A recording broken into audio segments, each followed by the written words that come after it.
Hi, welcome to Straight Talk. I want to welcome all of our new viewers in our new cities and let you know that we are dedicated through Straight Talk to educate and inform you about the opiate epidemic, what it is, and how to get help. That's our goal, to help people. And so we talk a lot about treatment. We talk a lot about, how do you help somebody? How do you find a good program? Well, today on Straight Talk, we're going to literally walk through what you need to know about a treatment program to know that it's a good program and one that you can trust. And so the best way I know to find out about a good program and a successful program is to have somebody who has one tell us about how it's done. And joining me is Michael Silberman, who is the Chief Operating Officer with Amatus Health, which is in several different states, as we'll find out. Michael, welcome. Thank you. Welcome. Thank you for having me. Thank you for what you're doing out there. It's very, very important. Let's start off, tell me about Amatus Health first to begin with. Thank you. Amatus Health, we're a national healthcare organization. We operate in 4 different states. It's New Hampshire, Ohio, Georgia, and Maryland, where I'm from, originally Baltimore County. And we own, operate, and manage different treatment facilities ranging from inpatient detox to residential, mental health, and also outpatient. And how long have you been in operation? So our oldest treatment facility is about 4.5 years old. Great. Amatus is rather new. We're about 1.5 years old as we structured the management organization around the actual facilities themselves. Now, to even get involved in this, to begin to open up programs in different states, and why'd you do it? That's a good question. I'm someone in recovery myself. Oh, okay. Yep. I ended up getting clean through Narcotics Anonymous. I'm clean 13 years. My clean date's July 28th, 2005. Congratulations on that. Thank you. I appreciate that. We were in the healthcare field for a long time. It's a passion of mine to be able to give back and help somebody if we can. When we transitioned into the treatment space, I was able to connect with a group of people that had a very strong clinical background and were able to help develop a program that allowed us to kind of build our infrastructure and do it in such a way where we can kind of map it out in different places that need the care. And so you selected different states, different cities that you wanted to go to. Basically. And begin that process, which Correct. is a very intensive process to even open up a program. It is a tumultuous process, if you will. And really, we pick by need. There's really 3 things that we look at. And people ask me this often: how did we end up in Toledo, Ohio, or Concord, New Hampshire, which are places that may not be the biggest metropolitan area in the world? For us, it's as much about the need, which unfortunately, given the crisis going on, there's a need everywhere. 2, is there financial stability from a business perspective that we can sustain and at least keep the doors open? But 3, and the most important, is staffing. We can come in and build a foundation, but without the people locally ingrained in the recovery community, we have nothing. It's about having the staff, the clinicians, the programming in that particular area that we can connect with a networking background in order to kind of get to where we need to be. So your goal is, if you open up in Toledo, Ohio, you want to hire people who are from Toledo, Ohio. Correct, 100%. Who know the community, know the people, know the neighborhood, know the environment. That's pretty good. That's smart. Thank you, I appreciate that. I think it is. I think there's that certain, we look at these programs on the internet and hotlines, and we've never heard of them. Right. Would you agree that with this opiate epidemic, we're seeing a lot of programs open up that may not be so good? 1,000%. It's important to vet a program, tour the facility, talk to the clinicians, make sure that the outreach specialists or community organizers that are coming and talking about the facility have credentials. If they don't have credentials, to make sure they understand what's going on with the programming and that they can come and be very transparent with the families, more so than the addict or the alcoholic sometimes, to really get a good gauge as to what's happening. Yeah. Are they credentialed? Do they have national accreditations? Are they accredited through maybe the NAATP? Things like that. We're going to talk a lot about that because we're going to bring in your guys going to come on and help us understand that whole certification process. But I'm interested in your perspective of this problem. We hear about the overdose. We hear about the suffering that's going on. Give us an idea. You're in these different states, and I know Ohio was hit hard. Sure. Maryland's been hit hard. Like you said, the whole country. Absolutely. How How do you make sense of this? So I believe wholeheartedly that it started with the drugs that we're used to hearing about, and then as the prescription manufacturers became more accessible and people got addicted and they couldn't afford these things anymore, it was easier to go to the street drugs and get addicted. It wasn't until recently, in my opinion, that it became more of an issue widespread with people that typically weren't getting addicted to these things in the past. It thankfully became a lot more prevalent in that sense to now where there's more attention on the issue. One big thing for us also is to not identify our program strictly as only taking a certain kind of insurance policy. This has now hit everyone. Every economy, every single socio class, all of them are hit in the same way.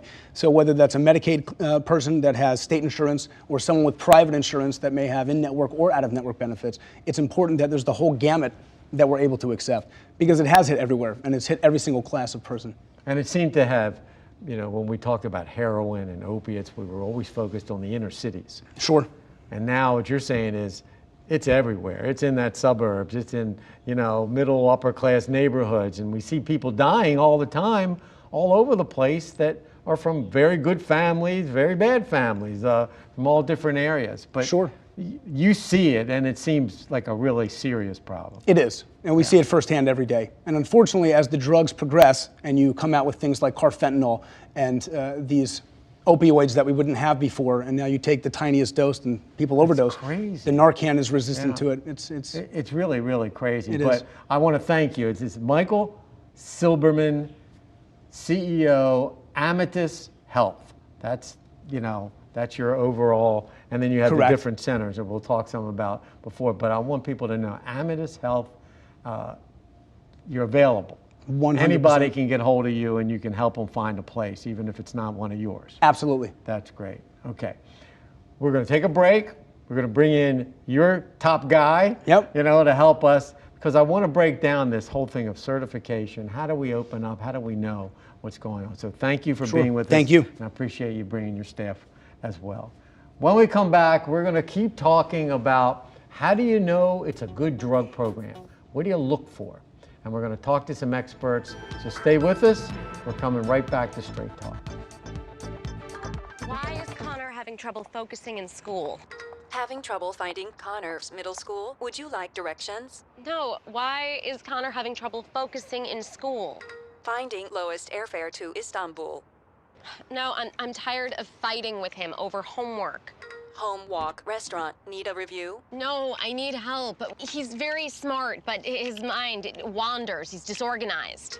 I think I understand. Oh, good. French fries. Finding best potatoes. No! Russet.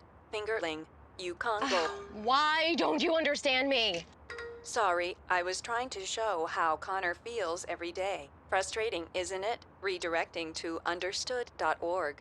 For the 1 in 5 kids with learning and attention issues, this is what life can feel like. Explore understood.org, a free online resource about learning and attention issues, designed to help your child thrive in school and in life. Understood.org, because understanding is everything. So they say it's a man's world?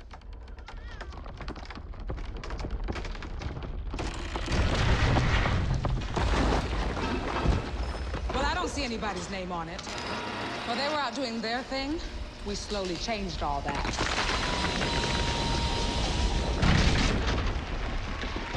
We changed all that.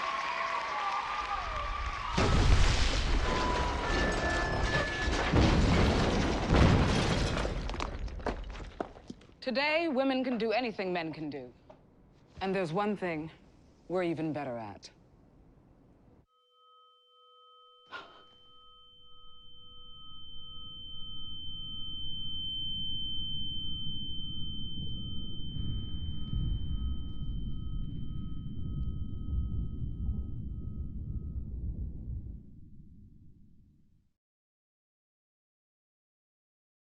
Hi, welcome back to Straight Talk. We're talking about the opiate epidemic, how to get help, what's the best help to get, and how do you know a program is good? Very important. People are spending a lot of money, a lot of time, a lot of energy. You don't have many bites of the apple sometimes to help somebody. You want to make sure it's good and quality program. And we're trying to learn that from Amatus Health. who operates programs in several different states. And Michael Silberman is their CEO, and he's staying with us. We appreciate it. And you've allowed one of your top guys to be here, Nick Albaugh, who does the certification, the licensing. Nick, welcome. Thank you. Thank you for having me. Appreciate you being here. It's very important information. Michael, before I talk to Nick about that, when you go into a community to open up a program, do you talk to the community? Do you talk to the local government? How do you go in to Ohio or Georgia or Maryland? How do you do that and open up a drug treatment center? That's a great question. We actually make a lot of intentional meetings happen prior to even opening to get a feel for the environment. A lot of people are interested in the epidemic, but they don't want treatment in their backyard. They all want to help, but sometimes they don't want it, where the schools are, et cetera. When unfortunately it needs to be everywhere. We're here to actually help people get off of drugs and alcohol and not perpetuate the problem. We have a great relationship with the police department. In Ohio specifically, there's a unit called DART, and they work very well with us specifically by helping people to get treatment options instead of being incarcerated. Local drug court judges, we always try to go to the school systems, and we do a lot of educational speaking prior to opening to get a feel for the area, and to also make sure that there's a warm welcome, or as warm as it can be, considering the type of work that we do. You get that not in my backyard syndrome can happen anywhere. Sure. But I would imagine, given that this epidemic, as you stated, is everywhere, that if you explain what you do and that you're not bringing people in from other neighborhoods, that you're treating them, that maybe they'll be more, well, you must have done it because you've got these centers open. So whatever you did seems to have worked. But I think people need to know that if they hear, well, the drug treatment center is opening up in our neighborhood, let's get them out. Right. This is happening everywhere. Absolutely. This is happening anywhere. Nick, tell me a little bit about certification of different programs, because when people go into a hospital, they always see these big plaques on the wall, certified by, I guess the acronym is what, JCAH, whatever, the Joint Commission. Yeah, whatever that is, and people see that. Drug treatment should have the same, right? Sure, of course, yeah. So aside from a state license, there are organizations that will provide accreditations to organizations, whether it is a hospital or an outpatient facility, that they created, and they have their own standards that a facility or a hospital, like you said, would abide by, and they would follow those standards. So national accreditation on top of a state license really provides even more oversight. Ensures that the facility is going above and beyond usually what the state standards are to ensure that clients are getting the best care, that they're getting the best care in the best facility, that it's safe, and that you're providing and receiving feedback on the services you provide in order to maintain quality and continue to grow as a company and an organization. So accreditations are very important. So when you go in and you get the state certification from every state that you're in, you have their guidelines you have to follow. As you say, they're the basic guide. And then you make a decision to go above and beyond and get a national certification. And do they monitor what you do? Do they come in and check and make sure records are done? Of course. They do that. Yeah.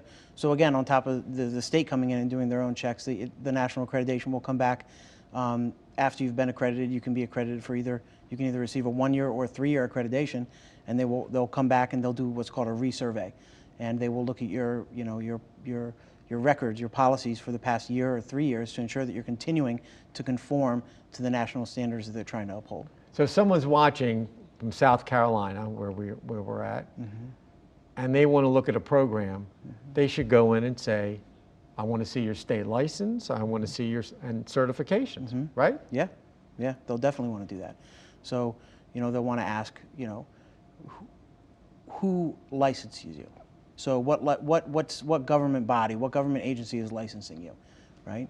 And they would have to provide that. And on top of that, what's your accreditation? So the good thing with an accreditation, whether it's CARF, which is the Council on the Accreditation of Rehabilitation Facilities, or the Joint Commission, it used to be the Joint Commission on Accreditation of Healthcare Organizations, is you have to, not only, number one, you have to ensure that you're telling people that you're accredited, right? So we have our plaque up on the wall.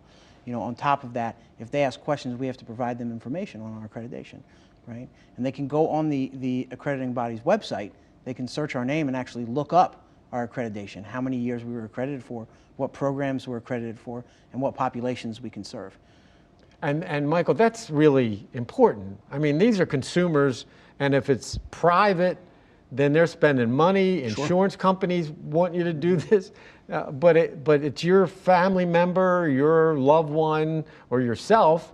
You want to make sure you're going to the best. Absolutely. It's funny, Nick is actually being modest also. He's becoming a CARF site surveyor himself in 3 months, so we're very excited about that. That's terrific. The idea of having... And that is like the gold standard. Yeah. What is it, the CARF stand for? The Council on the Accreditation of Rehabilitation Okay, Facilities. so if someone looks out for CARF, you're going to look at that, you know. But we've got your website up there, so if they want to know anything, they can get hold of Nick. Absolutely. And find out. But yeah, you were saying about people taking the time, and you're investing. Sure. You want to make sure that it's good. This is not like shopping for shoes. This is the life of somebody that's going into a facility that you're having your loved one or your son or your daughter go and spend a period of time to save their life and retransition. So it's very And they have important. to show you that. I mean, I would imagine they'd want to if they're legitimate. Yeah, they would want to show They're you going to that. want to show you what's going on and be aware of that. So good advice. Good advice. All right, we're going to take another short break. I want to keep talking about certification and staffing. Sure. We were talking about staffing. I think that's really important also.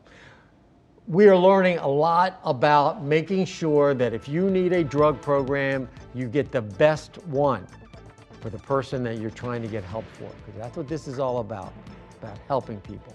When we come back, we're going to continue talking with Nick Albaugh and with Mike Silberman from Amatus Health, giving us great information. Stay with us. We're coming right back.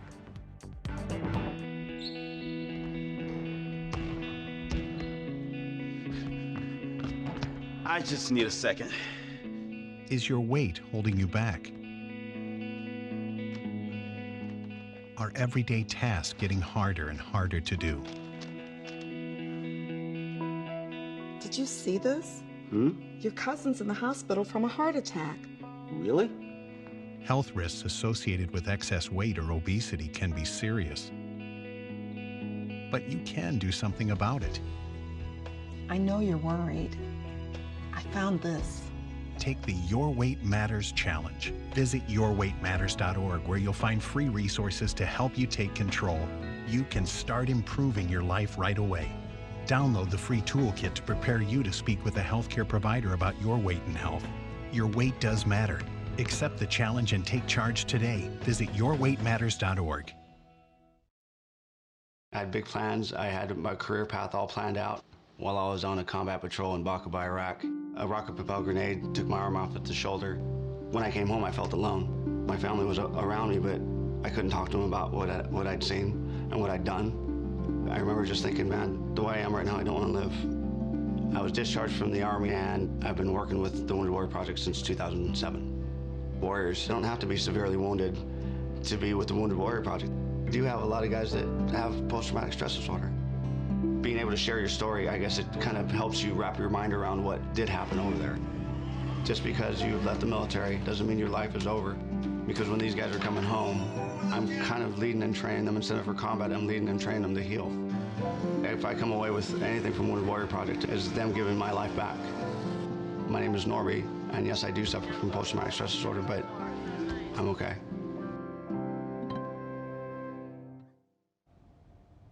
Hi, welcome back to Straight Talk. We've been spending this show talking about how do you know a good drug program, and I think we've learned a lot from the people at Amatus Health, who are in several different states. If you need help, we put their website up. Give them a call, get online. They'll help you out the best that they can, because obviously from what we're hearing, they're very dedicated to what they do. And we're hearing from Mike Silberman, who is the CEO, and Nick Albaugh, who makes sure everyone stays in line, you know, and gets everything done. We're talking about certification. We're talking about what people need to look for. Obviously, staff is critical. Do you like, you know, I've had so many people that say, well, I went to this program, or I talked to a therapist and I didn't like them. Okay, then what? You know, what's the next? But when you go, Michael, you're opening up all these centers. How do you find good, talented people? It's tough. And Staff truly, in my opinion, is the heartbeat of the program. Treatment itself can be done in a variety of different ways, and much like other diseases, there isn't a one-size-fits-all for addiction. It is a disease, and there isn't one cookie-cutter mold that treats one specific person. So the staff, at its core, is what keeps somebody coming and keeps somebody there and falls in love with the treatment center. So it's a great question. We get lucky in some instances. We find somebody who's local. We're able to find people in recovery. Not that that's a requirement, but a lot of times the behavioral health technicians that are spending most time with the clients and the patients, they identify to people who are also in recovery that went through the same types of things they went through. Finding clinicians that have the same types of energy that maybe the clients do that keeps that participation going is very important. Yeah. Now, Nick, when we talk about staffing in your certification world that you live in, is that something that they look at? Yeah. Who are the qualifications of your staff? So if somebody's looking and they've got that, symbol up on the wall, then you'll know that they checked staff and made sure that they had quality people. Of course, yeah, and I think what it comes down to, kind of like Mike was saying, is it's not always, does this person have the highest degree? It's, how is this person integrating themselves within the facility? How are they integrating themselves within the organization, right? Some of the best employees we have may not have the highest degree, but their ability to connect with the client and connect with the individual, connect with the family, connect with the community is the most important thing in order to treat the individual and the community as a whole. Now, Michael, you also, is it also important to have psychiatrists? Sure. Medical doctors on? Is that part of what you have to also have? Even on an outpatient level, believe it or not, a lot of the clients we see sometimes deal with dual diagnosis. It's also important to add, since we're talking about finding good treatment, where to go, how to look, sometimes a patient is not appropriate for all level of care. It's important that we work with other facilities that we trust, that we can refer off to if that client or that patient isn't appropriate. That being said, we need clinicians, we need psychiatrists to determine what that level of care looks like, and ultimately they make the decision if that patient should be coming to us or not. So the first thing is usually an evaluation when they come in to find out what's going on with the family. And the family, we could talk about this all day. Family's important too, to hear what they're doing. I'm sure Nick could talk about this ad nauseum, but incorporating the family in the treatment process, in our opinion, is vital. It's not an option. It has to happen at some level. Even if the family doesn't want to participate, there's still the attempt. Having that family attention and knowing what to do after the discharge happens is equally as important as what happens at the actual treatment center. Right, right. And it's sometimes you have the individual who comes in and says, my family doesn't want to talk to me anymore, or I can't talk to them, or I can't talk to him, and it's, sometimes it's not the family that we need to connect with. Sometimes, it's someone else in their life, but connecting with someone that knows that individual or that client more than we do is going to be the best help to the client. Right? And that's why it's important. And so the family program is kind of something you do in all your centers. So the family's important, therapists are important, the certification's important, location. Sure. Right? You were talking about location being close to Absolutely. To the epicenter of all this stuff that's going on. Yep. That's important. Especially on an outpatient level. And working with the community. These are all the things that go in to what goes into you deciding, we're going to open here, we're going to open there. That's really an important. And how about like aftercare? Sure. I mean, do you look at length of time? Is that something to look at in these certifications? 100%. And if I may, one of the things that we do very different from other places is we don't determine, if we're talking about a private stay at this point, because we do have Medicaid facilities also in different states, we make sure that the clinician makes the ultimate decision of what that length of stay should be.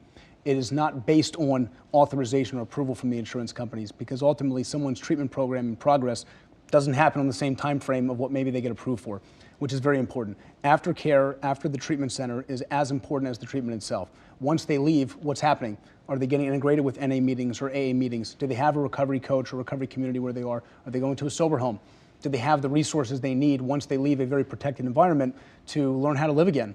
I mean, realistically, when you think about an addict who's been on heroin, opiates, whatever, they need a year, 2 years. I mean, they need some time. The whole 28-day model that we all heard about is not enough, huh? Yeah. I tried, and it did not work. It wasn't until I got long-term recovery and long-term treatment that I was able to get a shot into new way of life. Yeah, and you talk about that, and it's good you bring it up. They have the I forget exactly how they put it, but like the tree in the swamp, right? So you've got a tree, it's living in the swamp and it's dying, right? It's dying because of the environment, all the toxins and everything bad that's going on in the swamp. So you take the tree out of the swamp, right? You put the tree in a nice green pasture, the tree starts to regain life, right? But after the tree regains life and it gets everything back, all its nutrients, everything, you put it back in the swamp, right? and what's going to happen? The tree's going to start to die again, right? So the importance of aftercare and the importance of understanding that, you know, an individual can, you know, be in treatment for, you know, 1 year, 2 years. It really depends on that, but it really starts with understanding the client, having the client come in, and really seeing over time how they progress, right? And that's really what is going to, like he said, dictate the client's treatment and dictate the level of care, the services that they're getting, because that's really what it comes down to. We don't want a 30-day, 60-day, 90-day IOP, PHP, however you want to say it. You want to have a program that's integrated and that's designed specific to the individual, so the individual gets the level of care and the services that they need for the length of time that they need it.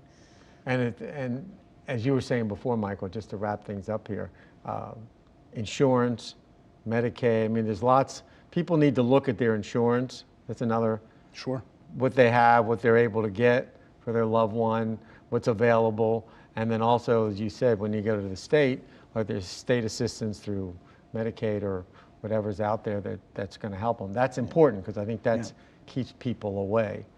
From, it does. From and probably finding help. Yeah, and I think one of the most important things, and one of the things that we really believe in, is the fact that just because, you know, it's a Medicaid facility doesn't mean that the services or the people or anything that we provide in those facilities are any different from the facilities that we have that we accept private insurance.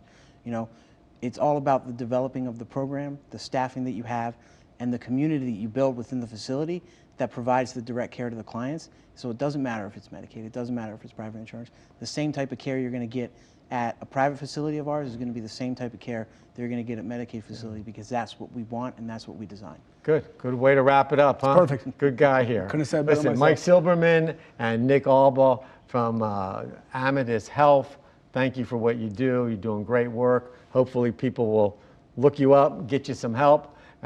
Great service. Excellent. Thank you. We could talk all day, but this is great. Thank you so much. Thank you. Today on Straight Talk, we're trying to give you information that'll help you help someone else. That's what it's about. And if you know someone that has a problem with substance abuse, please make those calls. Try to find them the help. Do the best you can to hang in there with them. Thank you. Thank my guests. Thank you for watching Straight Talk, and we'll see you next time.